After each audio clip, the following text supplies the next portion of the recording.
根据中华民国家庭照顾者关怀总会统计，台湾照顾者的照顾历程平均大约9.9天，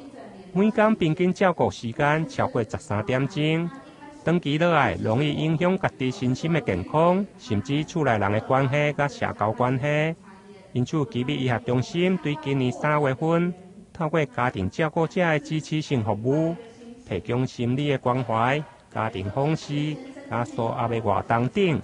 鼓励照顾者用个行出家庭，消除所该照顾者的压力。从这个计划里头呢，其实我们就会提供相关的这些的照顾舒压活动，或者是照顾技巧的训练课程。那另外我们还有提供居家到宅的这个照顾技巧的训练。那不外乎就是希望可以提供这些家庭照顾者的照顾技巧，让他在这个照顾的情境里面，他可以更熟悉这样子一个照顾的一个情境。那另外，因为长期照顾久了，有些时候他们放不下这个照顾情境，那他们都觉得自己照顾是最好，也接纳不了别人的照顾，所以相对的时候呢，他可能就压力就会特别大，负荷就会增加。所以我们会希望说，这些家庭照顾者要适度的放下，走出家庭，来参与我们这些的这个家庭照顾者的支持团体。那因为透过这个团体，他可以去认识更多同病相怜的这些朋友，那照顾经验的分享，从别人的照顾经验里面怎么去累积自己的照顾技巧，这也都是我们在办这些团体很重要的一个目的。亲像78岁阿辉阿嬷照顾90岁的失智阿公，经过4年长期的照顾，难免身心拢感觉真忝，而且脾气嘛容易受影响。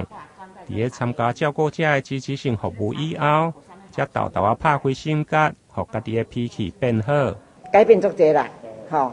因为经过是拢大声吼叫，因为唔知伊是病人嘛。自从参加这个以后，我真正的了解他是一个病人以后，我儿子讲，你知影伊病人啊你才有改变，有安那改变？我就讲讲，我安那改变？伊讲我袂生气啊啦。拢用微笑来处理事情啦，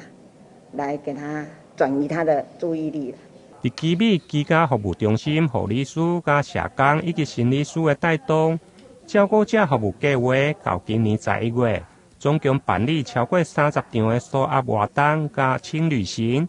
希望借此提供照顾者小可休困甲喘息的机会。台南新闻林根采访报道。